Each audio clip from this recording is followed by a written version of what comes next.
Welcome to the Michigan Golfer Show. Join us each week as we explore the people, the places, and the events that shape our great game.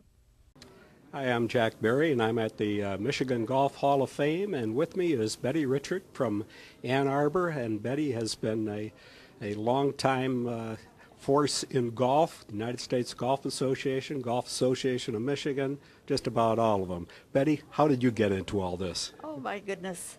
I grew up on a golf course, and so I have great respect for the golf professional and for the superintendent, and I know some of the jobs that they do. I learned them on my way as a young golfer, and then when I played in Philadelphia, I happened to be very involved with the juniors. And with some of the women that registered me, I said to them, I so appreciate what you've done. I hope someday I can do that same job. And so I didn't know that I was going to meet that lady on the senior women's committee when I was young, and she was quite old, I thought.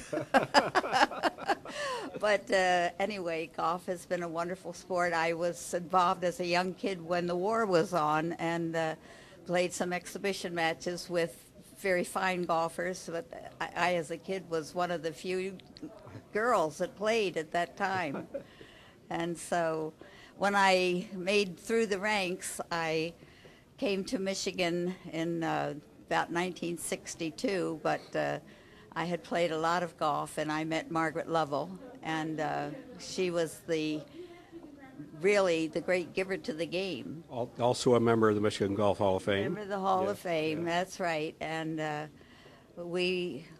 she knew about my golfing family, because I even had a nephew who was playing in Singapore, who applied to play in the Western Junior, but he was not old enough. And so I went to Mrs. Lovell, who was involved, and I said, well, I can tell you he is a fine golfer. So she got him an entry, and he lost in the semifinals on the 18th hole at the U of M golf course. Obviously a very good pick. Yeah, it was a good pick.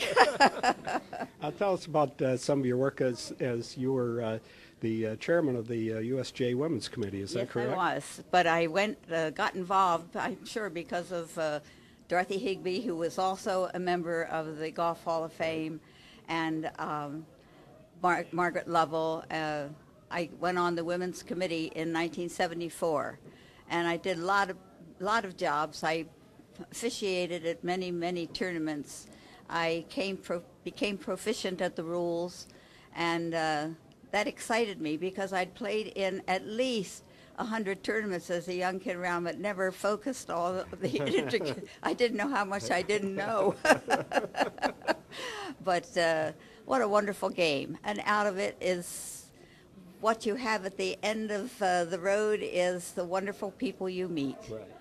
Well, then you were a little instrumental, I think, in bringing the Women's Open to the Detroit area at Indianwood. Yes, I was so anxious to bring a national championship. And, of course, Stan Aldrich had been such a great giver of the game and took over Indianwood. When I came there, it was a public course. And he had done so much with that course. And with my dad having built one, I could appreciate what Stan Aldrich had been through. So when P.J. Boatwright said, we'll have the Open there, I was so thrilled. It was like I was having it at my own course. And then... and it was a great one with Betsy King winning? It was a great one with Betsy King winning, and that wonderful 18th green at Indianwood. Yes. People are still talking about that who had never been at a tournament before. But then we were excited to bring the U.S. Women's Amateur in 1998 to Barton Hills in Ann Arbor. And that was a great fun for me, because Carol Semple Thompson played there, and she is going to be inducted into the World Hall of Fame next month. Yes. Yeah. And so she came out, and then we held the U.S. Women's Mid-Amateur just a month ago. Right. And Carol well, you're pretty strong out there at Barton Hills. Well, I guarantee them that we'll figure out a run it over. But anyway, I love all those USGA people, staff I'm talking about, because they're all great people, and all know their jobs and they make it easy, make us look good. No, I think You you know about you, that, you don't make you? them look good too, Betty. We've been talking with Betty Richart from Ann Arbor's Spartan Hills Country Club and a member of the Michigan Golf Hall of Fame. Thanks, Betty. Thank you, Jack. It was fun talking to you. Thank you.